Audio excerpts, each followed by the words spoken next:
এই গাড়িটা হচ্ছে টয়োটা এলিয়ন এবং গাড়িটির ইঞ্জিন কীভাবে চেক করবেন। এই গাড়ির ইঞ্জিন চেক করার জন্য ইঞ্জিন বনেট খুলতে হবে। ইঞ্জিন বনেটের সুইচটি এখানে রয়েছে, যেটা এটা উপর থেকে টান দিতে হবে। তারপরে ইঞ্জিন বনেটটা উপরে তুলতে হবে। এখানে আরেকটা সুইচ রয়েছে, এই সুইচটা এই পাশে চাপ দিতে হবে, বাম পাশে চেপে ধরে এটা তুলতে হবে। তারপরে এই স্টিকটা এখানে লাগাতে হবে।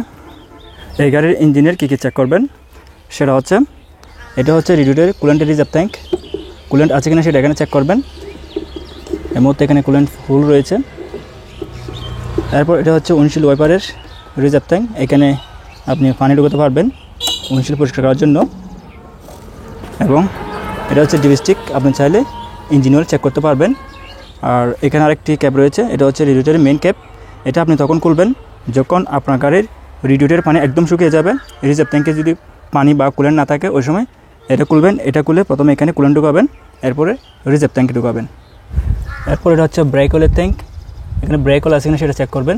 এখানে দুইটি দাগ রয়েছে, একটা হচ্ছে মিনিমাম আর একটা হচ্ছে ম্যাক্স।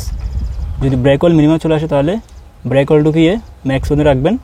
ব্রেক অয়েলকে সাধারণত ব্রেক ফ্লুইড বলা হয়। এরপর এপাশে হচ্ছে ব্যাটারি, আর এটা হচ্ছে ফিউজ বক্স।